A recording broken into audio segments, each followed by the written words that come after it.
ذمہ داری، میری ذمہ داری۔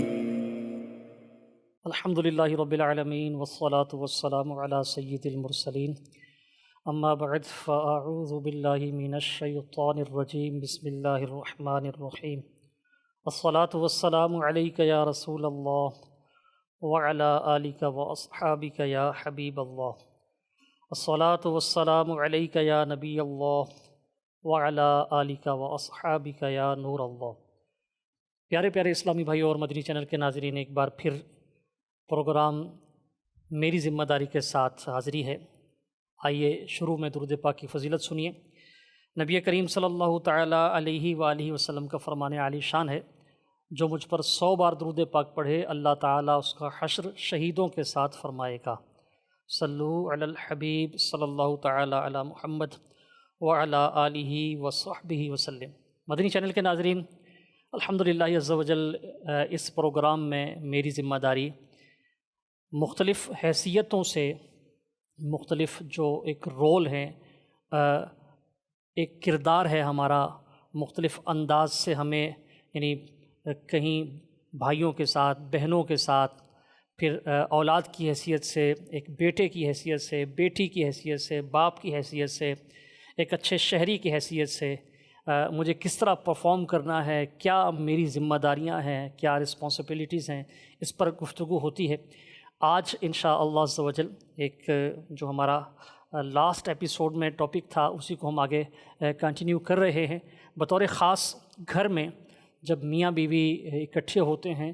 تو دونوں کی یہ ذمہ داری ہے کہ وہ ایک دوسرے کے حقوق پورے کریں۔ میری ذمہ داری ہے شوہر کی حیثیت سے کہ میں بیوی کے حقوق پورے کروں، اور بیوی کی ذمہ داری ہے کہ وہ شوہر کے حقوق پورے کرے۔ دونوں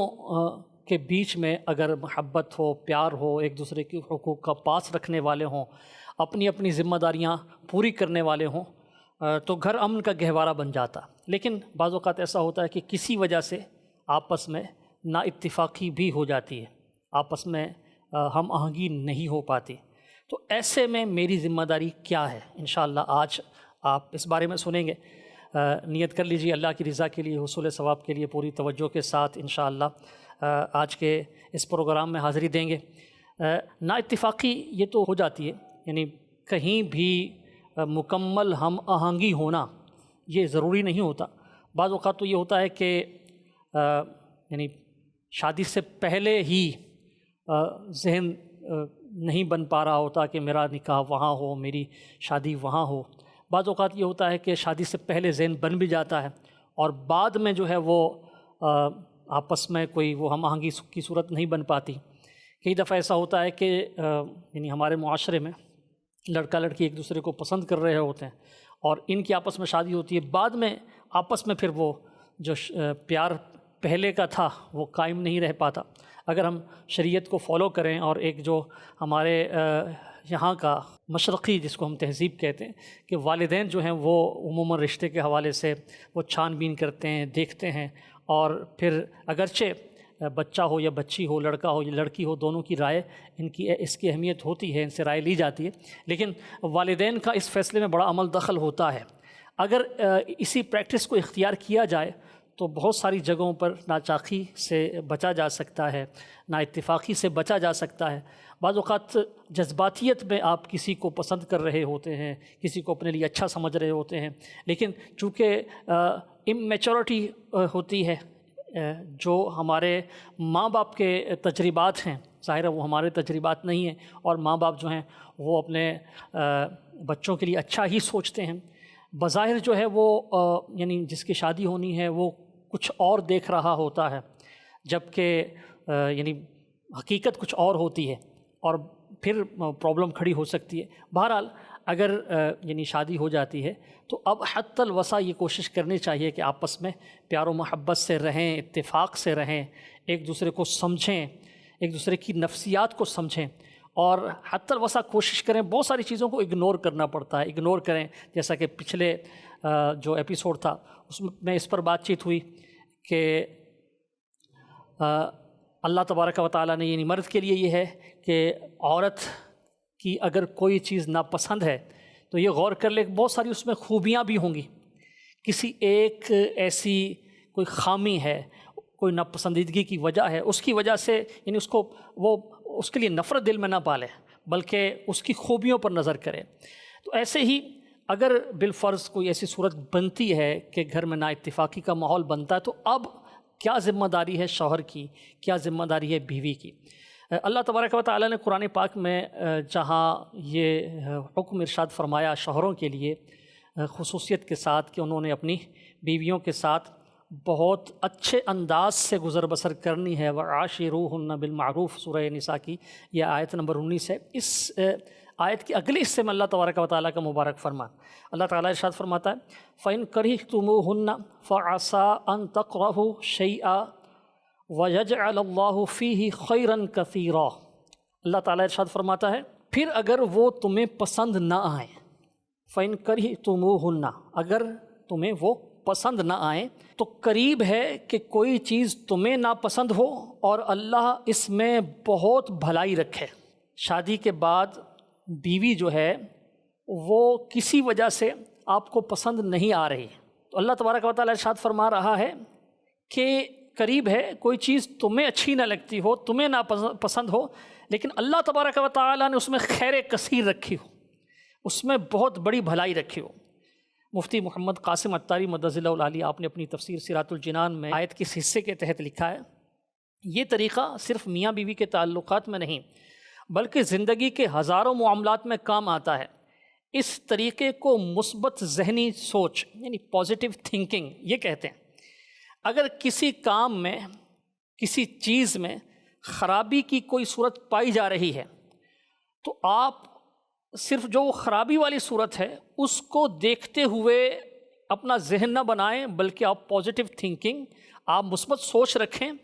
اور اس کے اچھے پہلوؤں کی طرف نظر کریں۔ مفتی صاحب فرماتے ہیں ہو سکتا ہے کوئی وہ خرابی والا پہلو ایک آدھ ہو یا کم ہو اور اچھائی والے پہلو زیادہ ہوں، یا وہ جو خرابی والا پہلو ہے وہ چھوٹا ہو اور اس سے جو اچھائی یا خوبی یا اس سے جو منفعت حاصل ہو رہی ہے، اس سے جو بینیفٹس مل رہے ہیں وہ بہت زیادہ ہوں۔ مفتی صاحب نے یہاں دو مثالیں بیان فرمائیں۔ ایک یہ کہ بیوی جو ہے نا اس کی شکل و صورت اتنی اچھی نہیں ہے۔ ایسا بھی ہوتا ہے کہ ظاہر ہے اللہ تبارک و تعالیٰ کی مخلوق ہیں ہم سب، اور اس میں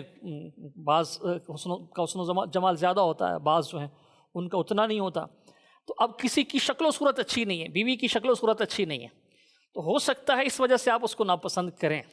لیکن مفتی صاحب فرماتے ہیں کہ اللہ تبارک و تعالیٰ نے اس میں خیر کثیر رکھی ہو، اس کے ذریعے آپ کو نیک اور فرما بردار اولاد ملنے والی ہو۔ اگر آپ اس کی بدصورتی کی وجہ سے یا کم حسن و جمال کی وجہ سے اس کو یعنی چھوڑتے ہیں تو وہ جو خیر کثیر ہے، نیک اولاد، خوبصورت اولاد، عقل مند اولاد، قابل اولاد، ٹیلنٹڈ اولاد، آپ اس سے محروم ہو سکتے ہیں۔ دوسری طرف آپ یعنی کوئی ایسی ہے جو حسن و جمال والی ہے لیکن اس سے جو اولاد ہوگی وہ نافرمان ہوگی، یا اولاد ہوگی ہی نہیں، یا معذور اولاد پیدا ہوگی، تو ایسے میں آپ یعنی سمجھ سکتے ہیں معاشرے میں پریکٹیکلی اگر اولاد نافرمان ہو تو کتنی بڑی اذیت ہے۔ اگر اولاد معذور ہو، ساری زندگی آپ اس کو وہ جھیلتے رہیں اس کی معذوری کو، یعنی جس گھر میں ایسے بچے ہوتے ہیں اب نارمل ہوتے ہیں، ڈسیبل ہوتے ہیں، تو اس گھر کی مشقت یعنی اس گھر والوں کو ہی پتہ ہوتی ہے، باقی امیجائن نہیں کر سکتے۔ تو اگر کوئی ایسی صورت ہوتی ہے یا خدا نخواستہ وہ ہے تو خوبصورت لیکن اس کا چال چلن ٹھیک نہیں ہے، اس کا کریکٹر ٹھیک نہیں ہے، تو اب جو ذہنی اذیت میں آپ ہر وقت رہیں گے یہ بڑی مصیبت ہے۔ تو مفتی صاحب نے یہاں یہ مثال بیان فرمائی کہ اگر اس کی شکل و صورت اچھی نہیں ہے لیکن اس کے اخلاق اچھے ہیں، یا اس سے بہت بڑی منفعت جو ہے وہ یہ حاصل ہو رہی ہے کہ آپ کو فرما بردار اولاد، نیک اولاد جو ہے وہ اس کے ذریعے سے ملے گی، تو یہاں خیر کثیر ہے۔ اللہ تبارک و تعالیٰ نے یعنی یہاں ارشاد فرمایا کہ اگر تمہیں کسی وجہ سے وہ پسند نہیں ہے فَإِن كَرِهْتُمُوهُنَّ فَعَسَىٰ أَن تَكْرَهُوا شَيْئًا، قریب ہے کہ تم کسی چیز کو ناپسند کر رہے ہو، وَيَجْعَلَ اللَّهُ فِيهِ خَيْرًا كَثِيرًا، اللہ تعالیٰ نے اس میں بہت بڑی بھلائی رکھی ہو۔ ایک اور مفتی صاحب نے مثال بیان فرمائی کہ ہم جو ہے وہ کوئی شخص ایسا ہے، آپ کی دکان ہے، آپ کا ادارہ ہے، اس میں آپ کا کوئی ملازم ایسا ہے کہ اس کی بات آپ کو کوئی اچھی نہیں لگتی، لیکن اس کی وجہ سے آپ کا ادارہ بہت اچھا چل رہا ہے، آپ کا نظام بہت اچھا چل رہا ہے، آپ کا بزنس بہت اچھا چل رہا ہے، اب یا تو اس کی وہ جو ناپسندیدہ بات ہے آپ اس کو برداشت کر کے اپنے ادارے کا نظام اچھے انداز سے چلنے دیں گے، یا پھر وہ جو ناپسندیدہ بات ہے اس پر آپ کمپرومائز نہیں کریں گے، اگنور نہیں کریں گے، اس کو نکال دیں گے۔ اب آپ اس کو نکالیں گے تو آپ کا سارا نظام ڈسٹرب ہو جائے گا، آپ کا سارا بزنس ڈسٹرب ہو جائے گا، آپ لاس میں چلے جائیں گے، آپ کا پروجیکٹ متاثر ہو جائے گا۔ تو آپ کیا کریں گے؟ آپ اس طرح کی ناپسندیدہ بات ہے اس کو برداشت کر کے اس کو نکالیں گے نہیں، تاکہ آپ کا بزنس چلتا رہے۔ تو اگر کوئی ایسی بات ہے کہ جو ہمارے نزدیک ناپسندیدہ ہے لیکن اللہ تبارک و تعالیٰ نے اس میں خیر کثیر رکھی ہو، یہ اللہ تبارک و تعالیٰ ارشاد فرما رہا ہے، تو پیارے پیارے اسلامی بھائیوں، مدنی چینل کے ناظرین، گھر میں اگر کوئی ایسا ذہن بنتا ہے، یعنی والدین نے کسی طرح آپ کی شادی کروا دی، اس وقتی طور پہ آپ نے بھی رضامندی ظاہر کر دی، یا یعنی پہلے ذہن بن گیا تھا، بعد میں ذہن تبدیل ہو گیا، اب یہ ذہن بنتا ہے کہ نہیں چلے گا، تو یہ ذہن بنانا بہت جلدی ہوگا، جلد بازی میں آپ اپنا ذہن کبھی نہ بنائیں۔ اگر یعنی مجھے وہ اسلامی بھائی سن رہے ہیں تو یعنی گھر والیوں کے حوالے سے اس طرح کا ذہن بناتے ہیں، اپنی بیوی کے حوالے سے ذہن بناتے ہیں، یا وہ اسلامی بہنیں جو اپنے گھر والے کے حوالے سے ذہن بناتی ہیں کہ نہیں میں اس کے ساتھ نہیں رہ سکتی،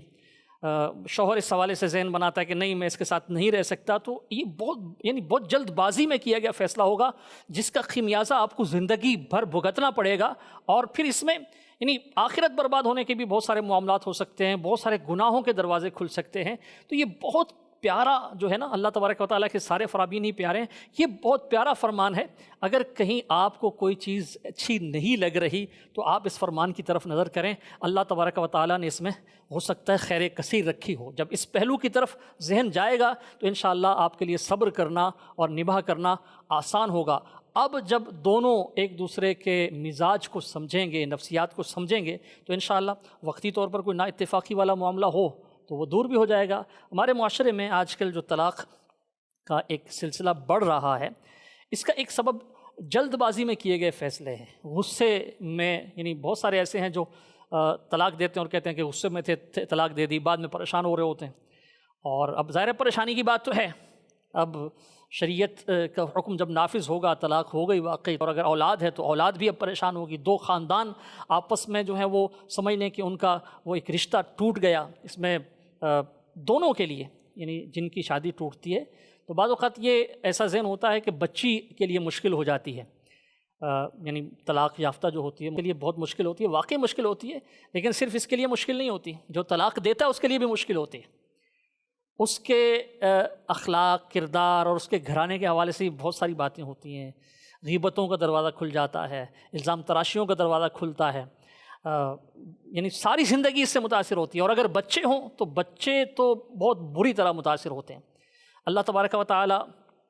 کے نزدیک حلال چیزوں میں سے یہ روایت ہے، پیارے آقا صلی اللہ تعالیٰ علیہ وآلہ وسلم کا مبارک فرمان، ابو داؤد نے حضرت سیدنا عبداللہ ابن عمر رضی اللہ تعالیٰ عنہما سے روایت کی کہ حضور صلی اللہ علیہ وسلم نے ارشاد فرمایا، تمام حلال چیزوں میں خدا کے نزدیک زیادہ ناپسندیدہ طلاق ہے، تو طلاق کی طرف نہیں جانا چاہیے۔ آپ یعنی شوہر بھی بیوی دونوں اگر خدا نخواستہ نا اتفاقی کی صورت بنتی ہے تو اپنی ذمہ داری سمجھتے ہوئے کسی بھی طرح کوئی سلجھاؤ کا سلسلہ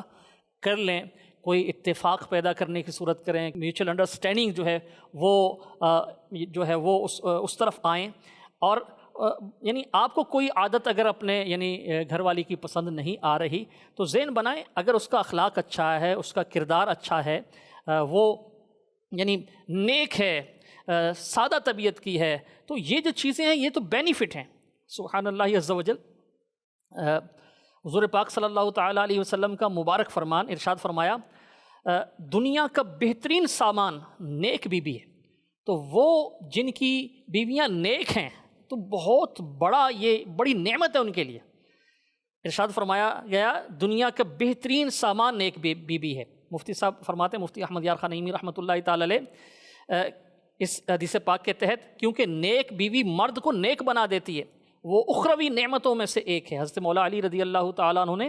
ربنا آتنا فی الدنیا حسنہ، اس کی تفسیر میں فرمایا خدایا ہم کو دنیا میں نیک بیوی دے، آخرت میں اعلیٰ حور عطا فرما، اور آگ یعنی خراب بیوی کے عذاب سے بچا۔ اچھی بیوی خدا کی رحمت ہے، ایسے ہی بری بیوی خدا کا عذاب۔ تو جس کا اخلاق اچھا ہے، جس کا کردار ستھرا ہے، سادہ طبیعت کی ہے، تو یہ تو اللہ کی نعمت ہے۔ ایک اور روایت سنیے، سیدنا عمر رضی اللہ تعالیٰ عنہ سے نبی کریم صلی اللہ علیہ وسلم نے ارشاد فرمایا کیا میں تمہیں وہ بہترین چیز نہ بتاؤں جو آدمی جمع کرے؟ وہ اچھی بیوی ہے کہ جب اسے دیکھے تو پسند آئے، اور جب اسے حکم دے تو وہ فرما برداری کرے، اور جب مرد غائب ہو تو اس کی حفاظت کرے۔ تو ایسی اعلیٰ صفات والی جو بیویاں ہیں وہ تو اللہ کی نعمت ہے۔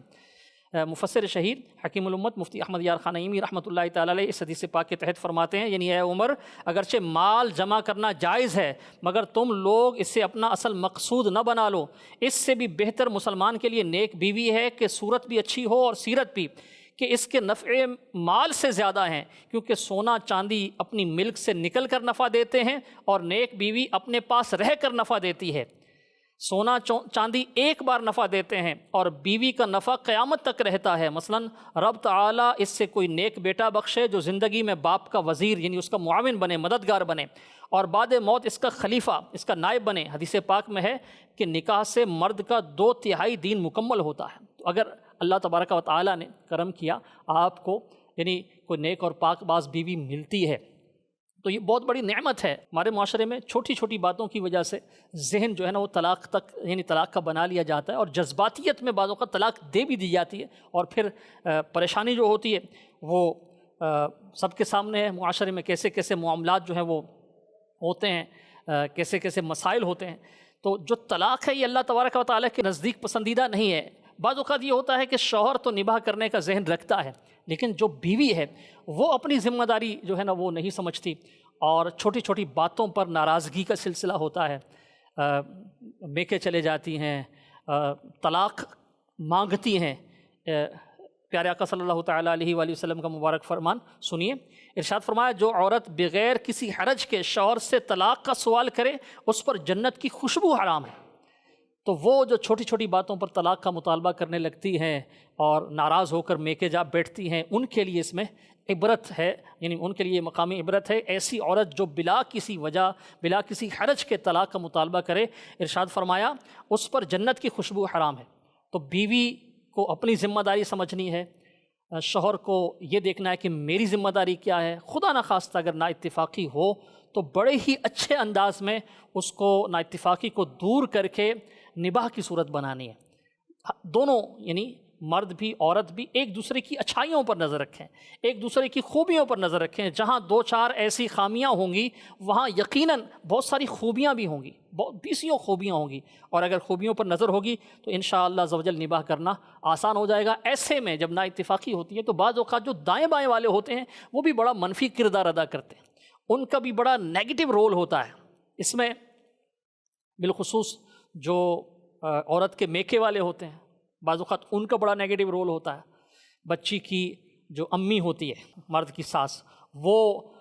ایسی باتیں جو ہے وہ سکھاتی ہے کہ یعنی گھر نہیں بستا۔ بعض اوقات جو بہنیں ہوتی ہیں وہ کچھ غلط راہ دکھا رہی ہوتی ہیں، بعض اوقات بھابیاں غلط راہ دکھا رہی ہوتی ہیں۔ اسی طرح جو شوہر کے گھر والے ہیں بعض اوقات وہ شوہر کا ذہن خراب کر رہے ہوتے ہیں، نیگیٹو رول ادا کر رہے ہوتے ہیں۔ اس کی بہنیں، شوہر کی بہنیں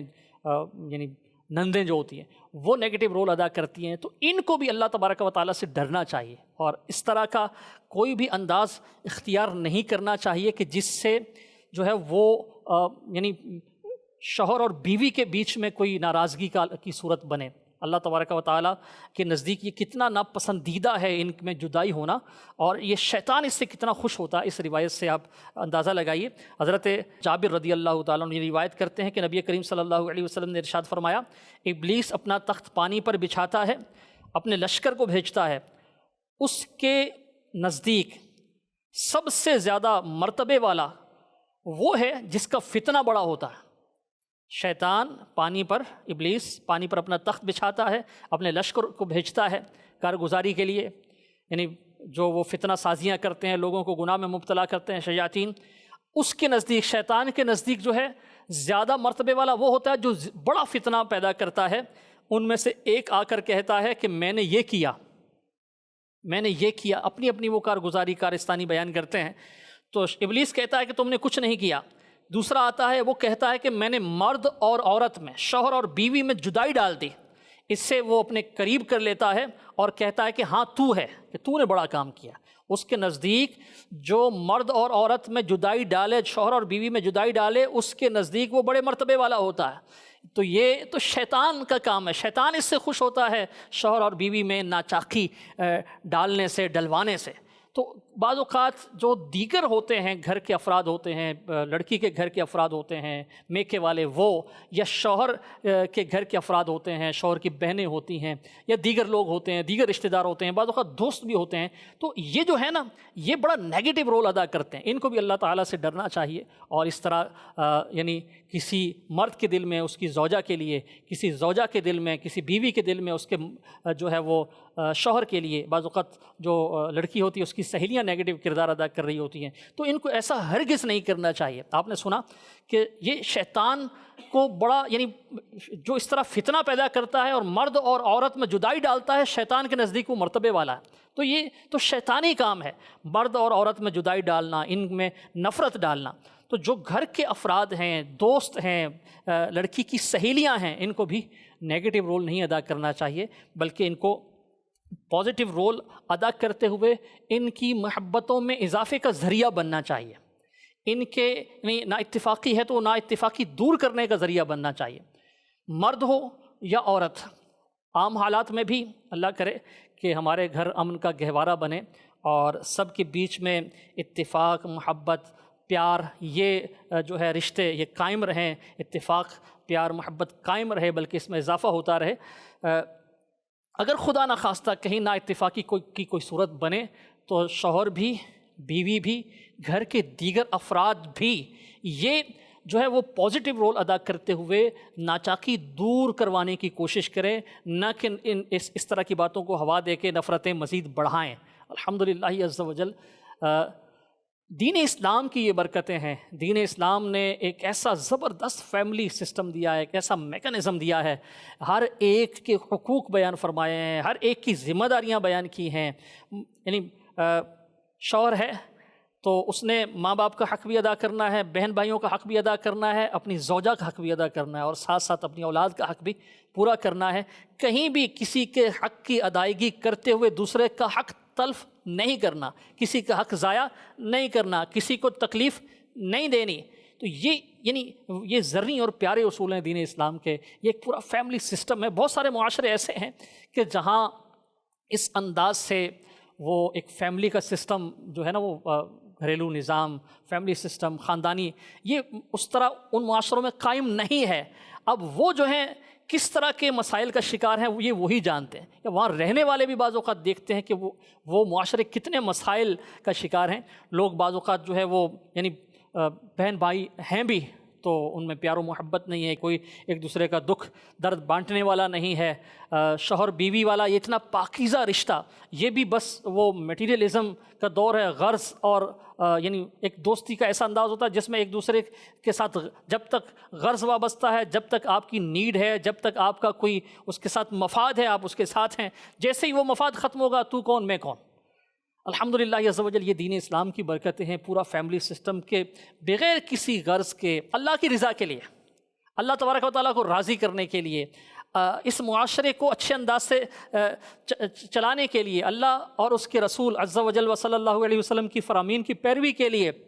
شوہر جو ہے وہ اپنے گھر والوں کی خدمت کر رہا ہے، اپنی بیوی بچوں کو پال رہا ہے، ان کو اچھا کھلا رہا ہے، پلا رہا ہے، اچھی تربیت کر رہا ہے۔ بیوی جو ہے اپنے وہ شوہر کی خدمت کر رہی ہے، اپنے لیے سعادت سمجھ رہی ہے، اللہ کی رضا کے لیے کر رہی ہے۔ بچے جو ہیں اپنے ماں باپ کا ادب و احترام کر رہے ہیں، بہن بھائیوں کے حقوق کا خیال رکھا جا رہا ہے، ماں باپ کے حقوق کا خیال رکھا جا رہا ہے۔ سبحان اللہ، یہ دین اسلام کی پیاری پیاری تعلیمات ہیں۔ جو یعنی معاشرے اس طرح کے ہیں، میٹیریلزم کا جہاں دور دورہ ہے، صرف غرض، صرف مفاد، صرف جو ہے وہ کوئی نہ کوئی نیڈ وہ ایک دوسرے سے وابستہ کرتی ہے، وہاں کی جو تباہی ہے وہ یعنی ہمارے سامنے ہے۔ اللہ تبارک و تعالی ہمیں دین اسلام کی پیاری تعلیمات پر عمل کرنے کی توفیق بخشے۔ جب خدا نہ خواستہ ایسا کوئی مسئلہ ہو نا اتفاقی والا، تو اس میں بھی یہ میری ذمہ داری بنتی ہے کہ میں اس کو دور کروں اور کسی صورت بھی علیحدگی کے یعنی جو علیحدگی والا معاملہ ہے اس کی طرف نہ جاؤں۔ اللہ تعالیٰ سب کو سلامت رکھے، آمین بجاہ النبی الامین۔ میری ذمہ داری، میری ذمہ داری